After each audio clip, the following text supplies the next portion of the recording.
para você que está aqui com a gente no Promed também, beleza? E hoje, meus amores, revisão de literatura. Que semana linda, né? A gente fechou já 8 capítulos, 8 módulos de cada uma das matérias e agora a gente reservou essa semana de revisão para que a gente possa, né, aprofundar, revisar os conteúdos mais recorrentes, mais importantes até agora e treinar questões modelo Enem e também alguns vestibulares isolados, beleza? Gente, como sempre, né? Aula preparada com muito carinho, com muito amor. Hoje eu tô leve. Por quê? Porque o Flamengo vai voltar a brilhar, né? Eu vi que a galera tava falando aí de futebol, né? Eu queria dizer que Vitor Pereira caiu. Agora o meu Flamengo está de volta, tá? Diga-se de passagem, meu diretor aqui balança as cabeças porque ele é vascaíno, né? Tinha que ter um defeito. O Renan é maravilhoso, mas ele é vascaíno, né? O único defeito que ele tem. Não, meu diretor, como é que tá o Vascão?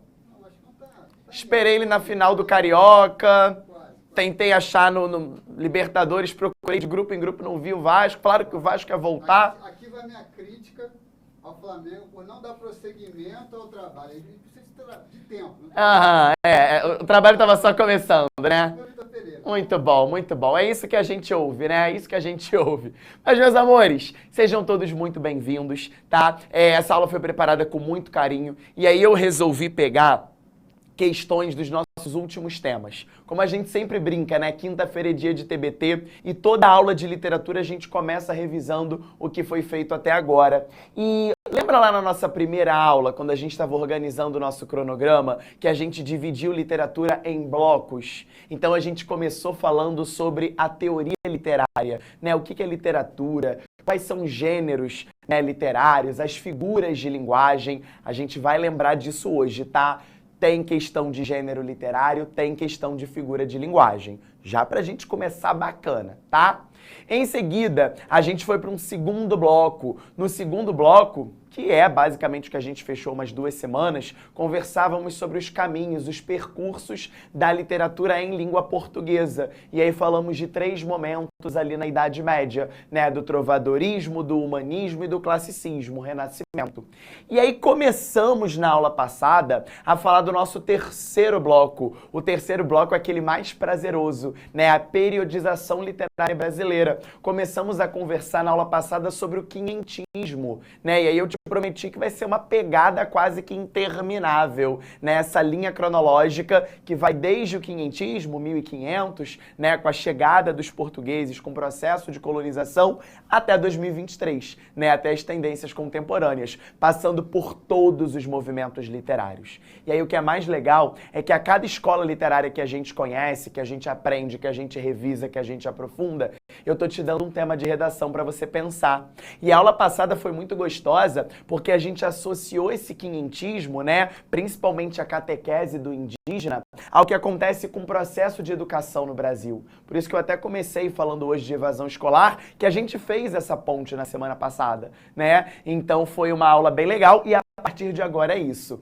A galera tá falando ali, né? Bia, saudades da aula do trovadorismo. A aula do trovadorismo foi babado, né? Porque a gente associou o Belo, a Marília Mendonça, né? O Léo Dias aos cancioneiros populares. E estudar literatura no ProEnem é isso, galera. Não é uma aula pesada, é uma aula que a gente entende o objetivo, a gente entende como cai no vestibular e a gente faz diálogos com a contemporaneidade. Falando nisso, né, a sofrência, né, musa maravilhosa. Na aula passada, inclusive, fizemos uma relação do quinhentismo com a música Índios, do Legião Urbana, né? Foi um momento também muito legal para a gente perceber como que o Legião Urbana retratou esse movimento literário, esse momento da história do nosso país, numa música tão linda e comovente.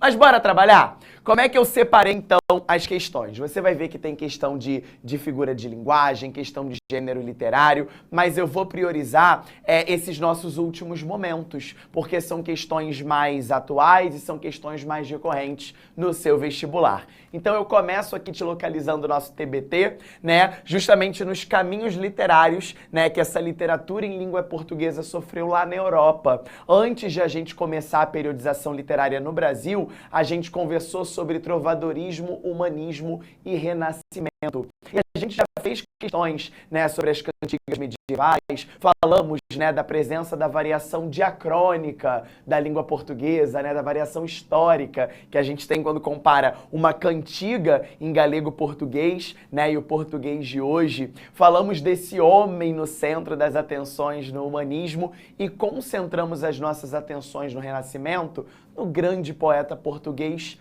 Camões. E ele é o início da nossa aula de hoje de revisão, beleza? A gente alocou Camões em 2 grandes gêneros literários. Lembram disso, da nossa aula de Camões? Camões lindo, maravilhoso, gostoso, que eu tanto amo, né? Camões escreveu 2 grandes gêneros literários, o gênero épico e o gênero lírico. Vamos lembrar o que é isso? O gênero épico é aquele gênero grandioso, é aquele gênero heróico, né? Eu lembro dos grandes deuses da mitologia, né, dentro desse gênero literário.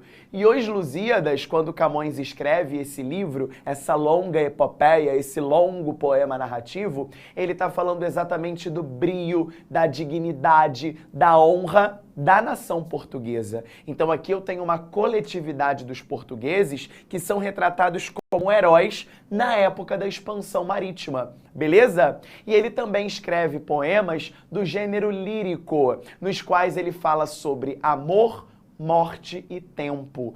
Ter isso aqui em mente é legal, porque lembra que vocês me disseram no nosso primeiro contato que a sua grande dificuldade na prova do Enem é a quantidade de textos?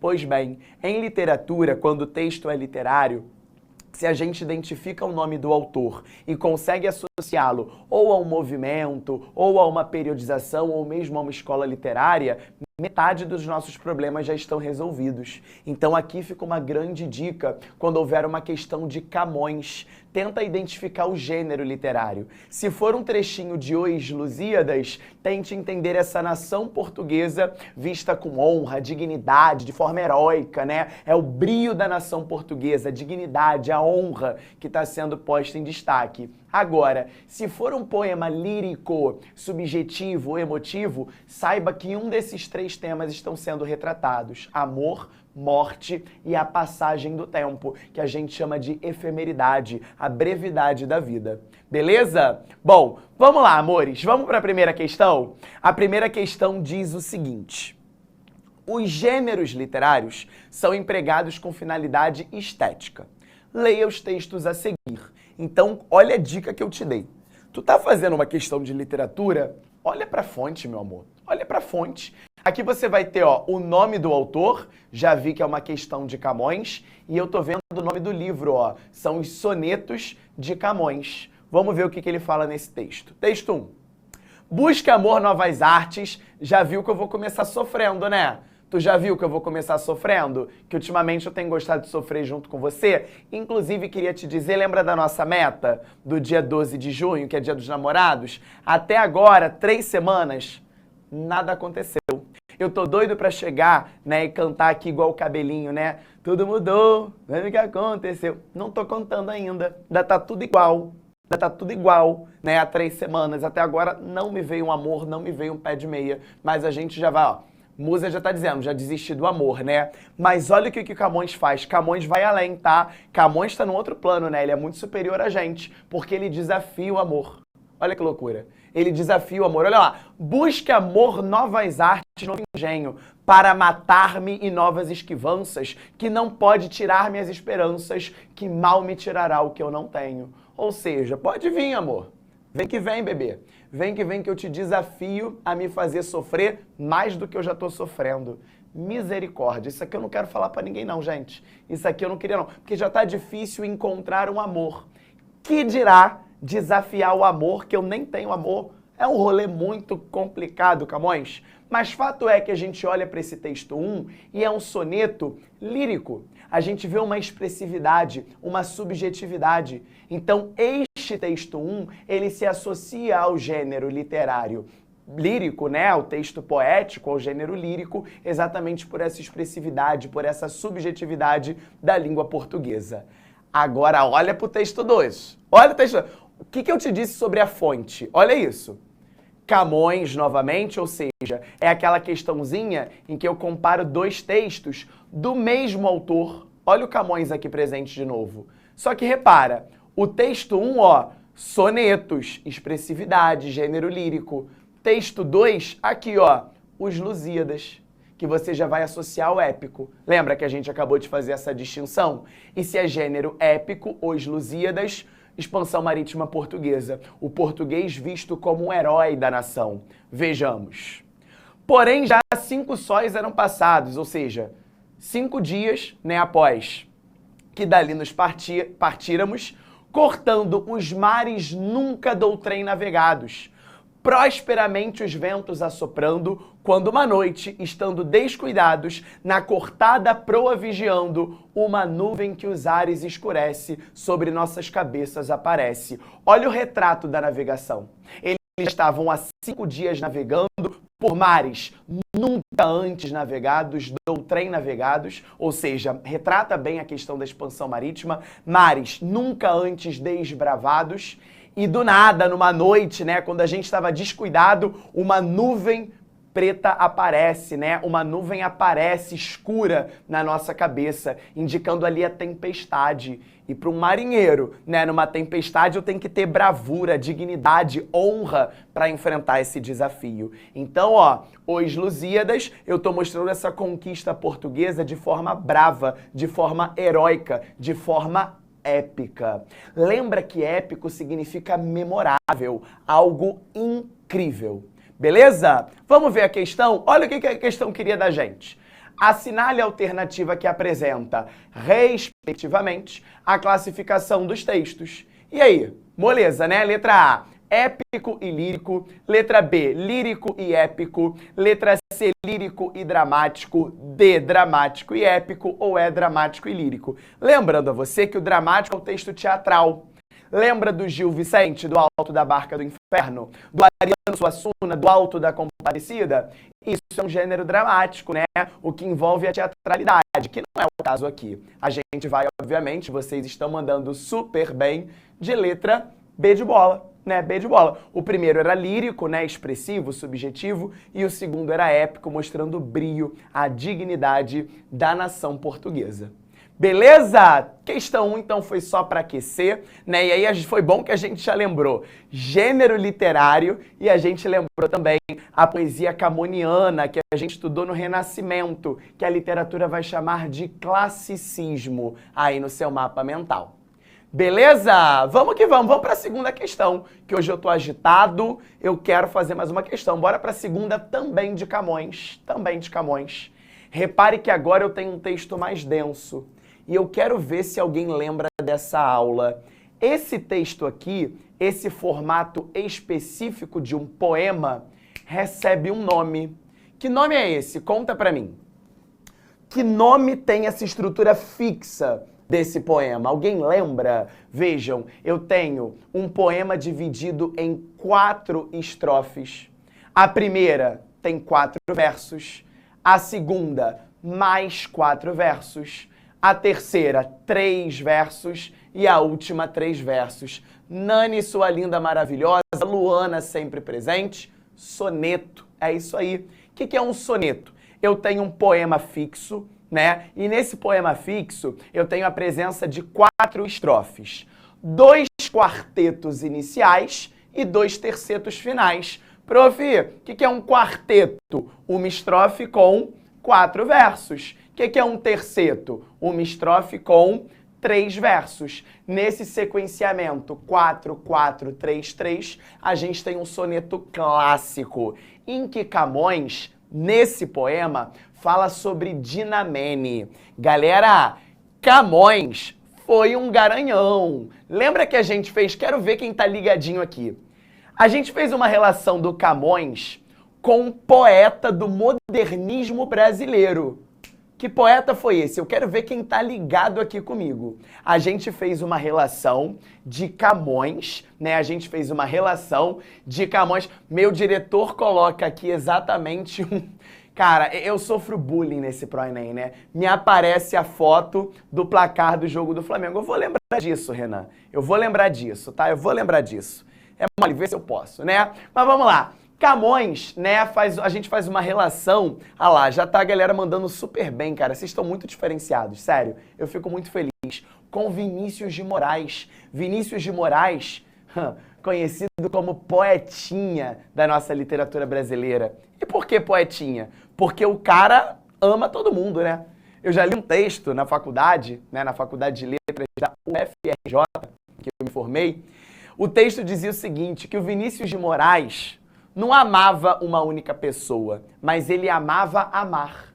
Olha que coisa linda isso. Ele amava amar, né? E aí a gente fez uma relação do Camões com o poetinha, com o Vinícius de Moraes, justamente por suas temáticas. Vinícius de Moraes também se amarrava num soneto, né, falava de amor, falava de morte, né, trazia sonetos, né, cheios de antíteses, paradoxos para ter aqueles contrastes, né? E aqui Camões fala de uma musa inspiradora, uma mulher que ele tinha ali realmente um fascínio muito grande, que era Dinamene, uma mulher chinesa, uma mulher oriental pela qual ele nutria, né, exatamente uma grande inspiração. Só que essa musa inspiradora, pasmem, morreu num naufrágio.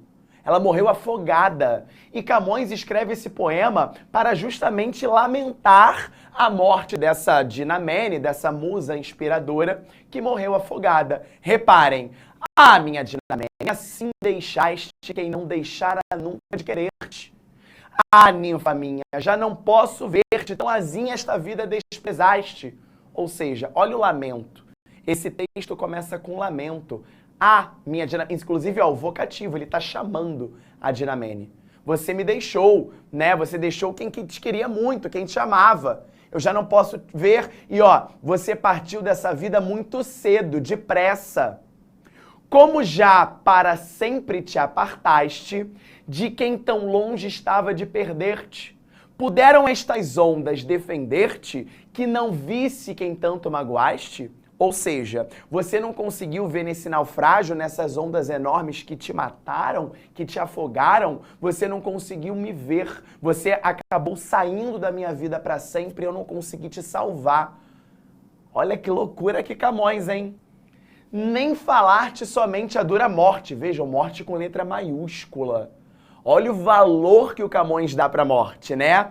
Me deixou que tão cedo negro manto é a onda vindo matar ela. Olha que babado. Em teus olhos deito consentiste. Deitado, né? Deitado. Ó mar, ó céu, ó minha escura sorte. Que pena sentirei que valha tanto, que ainda tenho por pouco viver triste. Ou seja, agora é o lamento de que a vida dele vai seguir sem estar com a sua musa inspiradora que morreu nesse naufrágio. Babado, né? Babado. Coitada de Dinamene e coitado de Camões agora, né? Com esse sofrimento todo por uma mulher que partiu. Vamos ver a questão? Tendo em vista a primeira estrofe, pode-se afirmar que a função da linguagem preponderante é emotiva, conativa, metalinguística, poética ou referencial. Eu queria comentar uma coisinha nesse enunciado com você. Primeiro de tudo, olha só. Primeira estrofe, bebê. Se é primeira estrofe, eu tenho que olhar para cá, para esse quarteto. Eu vou desprezar, eu vou ignorar todo o resto para que eu não me confunda. A questão fala o que é preponderante nessa primeira estrofe.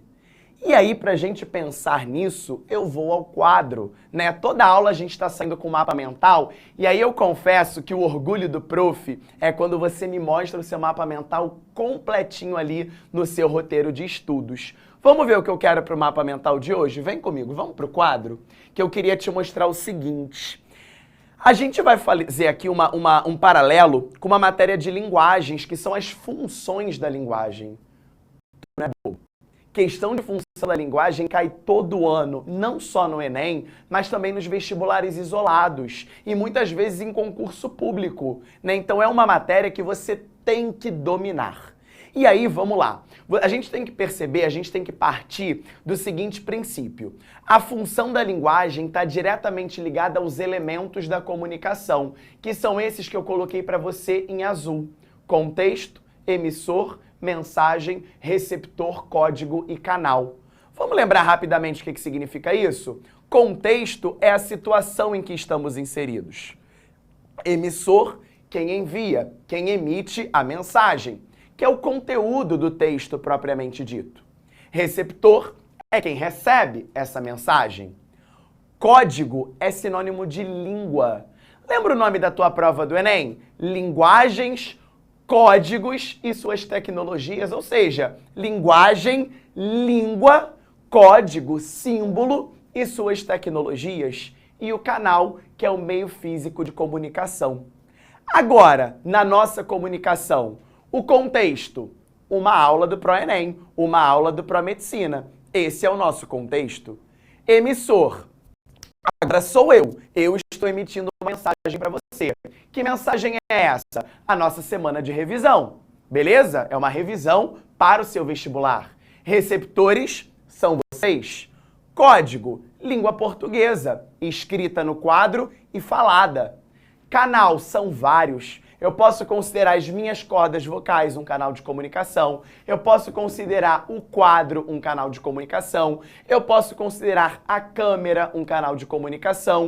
O YouTube, a nossa plataforma linda e maravilhosa. Beleza? Então, esses elementos em azul são os elementos da comunicação. E essa matéria, função da linguagem, funções da linguagem, ela está diretamente relacionada a isso. Porque quando um texto enfoca, com predominância em um desses elementos, é aqui que surge essa matéria que a gente chama de função da linguagem. Então vamos começar pensando na função referencial, que é aquela que destaca o contexto. Pensa numa notícia de jornal, numa reportagem, num texto jornalístico. Se eu estou lendo um texto jornalístico, eu preciso saber o fato em si. Numa linguagem objetiva, com palavras denotativas, um texto informativo. Então, se eu leio uma reportagem, uma notícia de um jornal, a função predominante é a referencial. Beleza? Olha para a emotiva. A função emotiva valoriza o emissor. E o emissor é aquele que se revela na primeira pessoa do discurso, eu. Ou com verbos conjugados nessa primeira pessoa, ou com pronomes que façam alusão a essa primeira pessoa. Quando eu leio um diário pessoal, eu estou tendo contato com a função emotiva. E aí, já que eu estou falando em diário, eu queria te dar 2 dicas. Na verdade, 3. Eu vou me estender em 3 dicas de leitura para esta semana.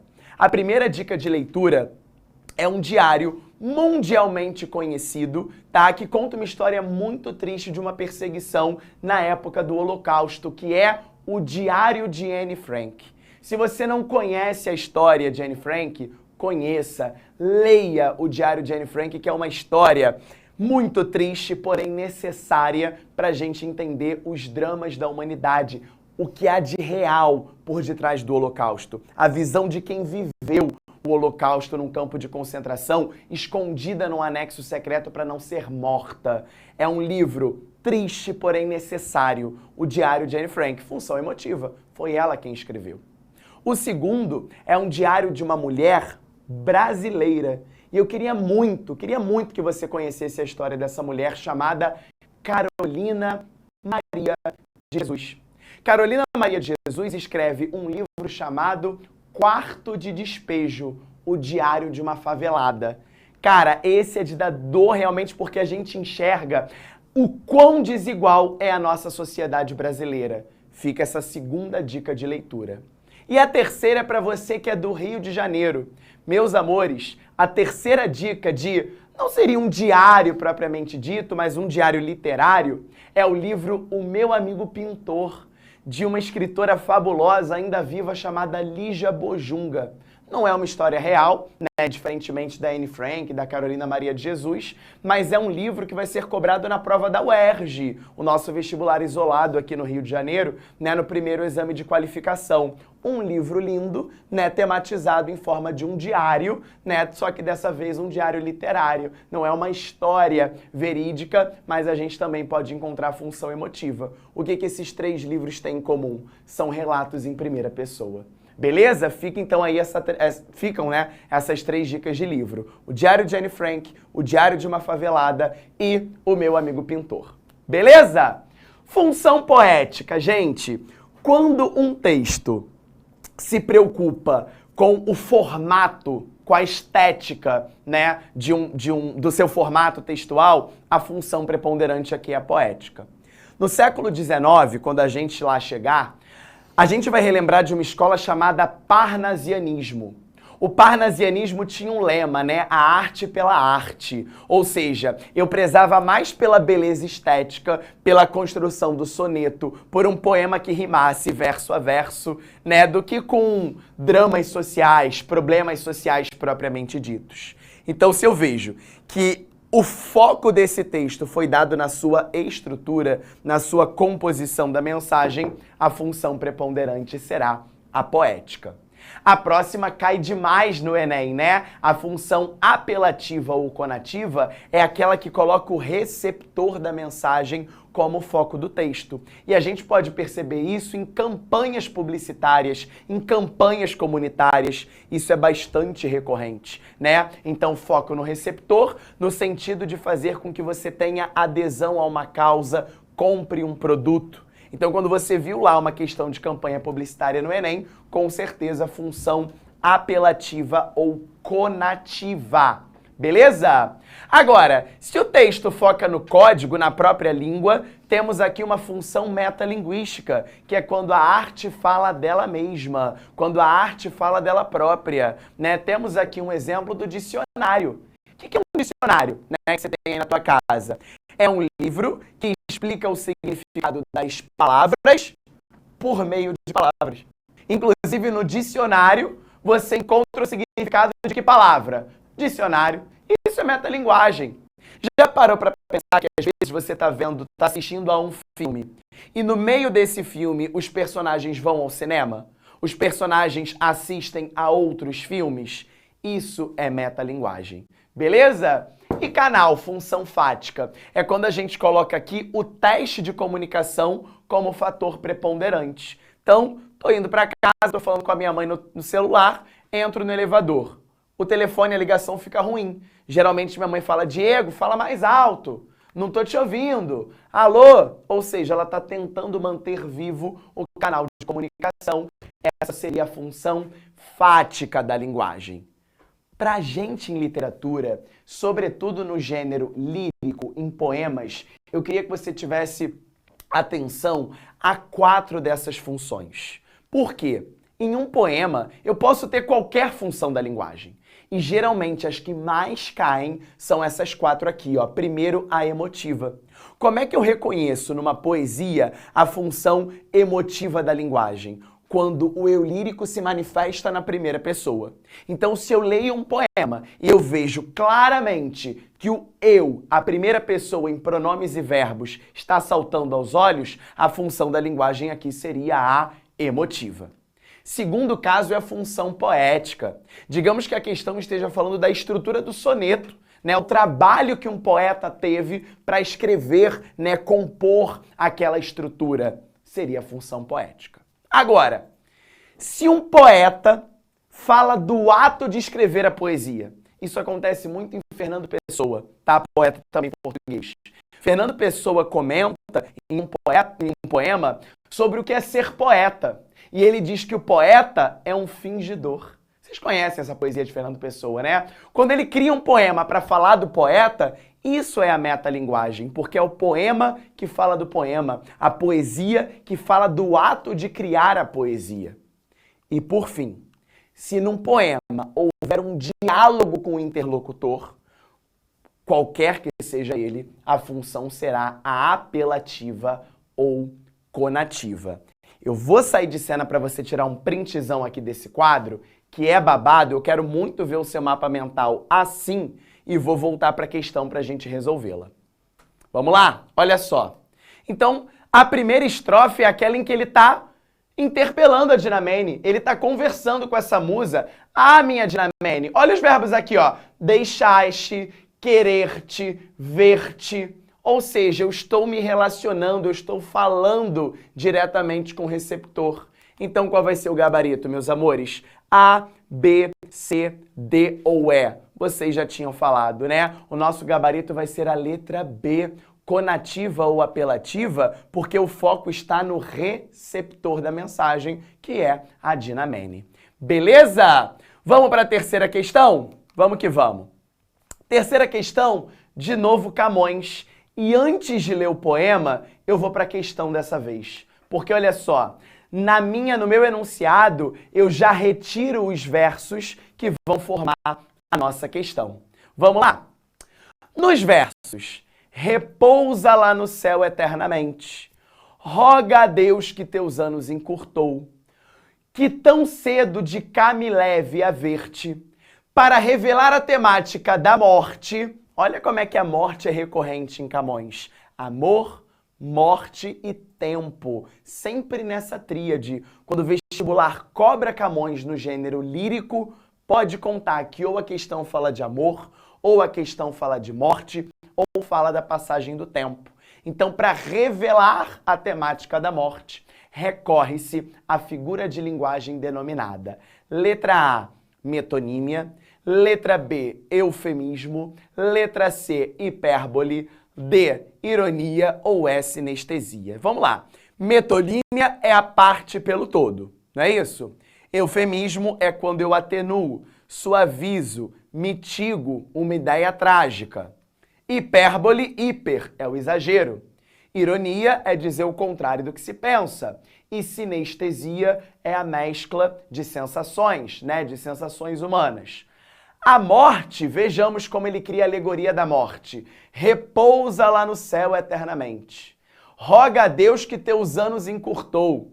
E que tão cedo de cá me leve a ver-te é exatamente o fato de falar da morte com termos mais suaves. Portanto, nosso gabarito vai ser a letra B de bola, eufemismo. Tudo bem? Vamos mudar aqui o circuito para a gente fazer uma revisão da nossa última aula, né? Porque a gente revisou Camões nos percursos, né, da literatura portuguesa, mas no nosso último encontro falamos sobre periodização literária brasileira. E aí começamos a falar sobre o quinhentismo. Por que tem esse nome? Pela data, pelo ano de 1500. Beleza? Há essa relação, né? Quinhentismo por conta do ano de 1500. E aí nós vimos, lembra do padre, gente? Foi babado, né? Vocês mandando mensagem lá do padre... lembra do Alto de São Lourenço? Que o José de Anchieta criou para colocar lá a língua portuguesa como instrumento de domínio do anjo, do demônio. Babado aquele padre, né? Mas olha só, resumindo aqui para você o quinhentismo que a gente viu na aula passada, houve duas vertentes literárias, né, para o quinhentismo, a informativa e a jesuítica. A informativa é o que? A Carta de Pero Vaz de Caminha. É uma tentativa de informar ao rei de Portugal como é que estava o processo de colonização da descoberta do Brasil, né? Então a literatura informativa compreende basicamente os relatos de viagem, as crônicas, a carta, né, da descoberta do Brasil. E a literatura jesuítica era justamente a catequese, né? Era o grande projeto colonizador, lembra disso? Compreende os textos escritos pelos religiosos, sobretudo os padres jesuítas, né? Cujo principal objetivo era a propagação da fé católica e, claro, o domínio, a catequese do indígena brasileiro. E aí a gente problematizou o seguinte: o quinhentismo não é considerado literatura brasileira. Por quê? Porque aqui, meus amores, eu tenho o olhar de quem? Do colonizador.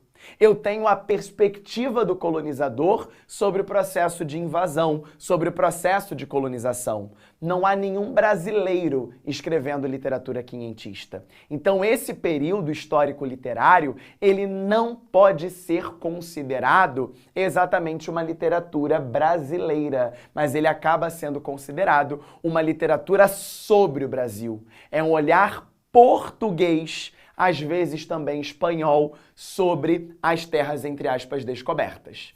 Vamos às questões do Enem, hein? Se liga só na questão de número 4.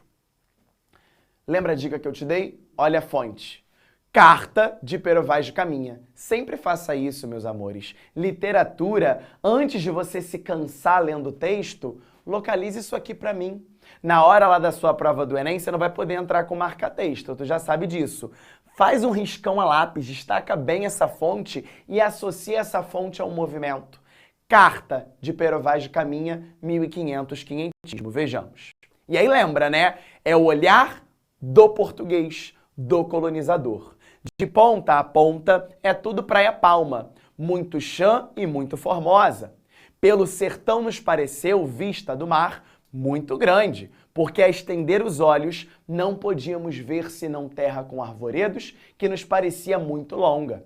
Nela, até agora, não pudemos saber que haja ouro nem prata, nem coisa alguma de metal ou ferro, nem lhe ouvimos. Porém, a terra em si é de muitos bons ares. Porém, o melhor fruto que dela se pode tirar, me parece que será salvar esta gente. O que eu quero que você perceba nesse texto? Primeiro, o olhar descritivo. Tu reparou? É exatamente a visão, né, do navegante, né, do cara que descobriu, do cara que estava lá escrevendo, né, essas crônicas, esses relatos e essas cartas, é bem a paisagem sendo descrita. Lembra que a gente até conversou na aula passada? Não tinha WhatsApp para o cara tirar uma foto e mandar para o rei de Portugal. Não tinha live para ele fazer a live. Ó, galera, tô chegando aqui em Brasil, tamo junto. Não tinha isso, né? Então ele precisa descrever com adjetivos. Lembra que a gente falou disso semana passada? Ele precisa adjetivar essa carta para que haja um retrato, né, da paisagem que está sendo descrita. Só que olha esse finalzinho aqui, cara. Me parece o melhor fruto que da terra eu posso ter, me parece que será salvar esta gente. Triste pra caramba isso aqui, né? Porque esta gente é o indígena. E como é que ele vai salvar o indígena? Pela catequese. Reparou? Pela doutrinação, pela imposição cultural e religiosa. Vamos à questão?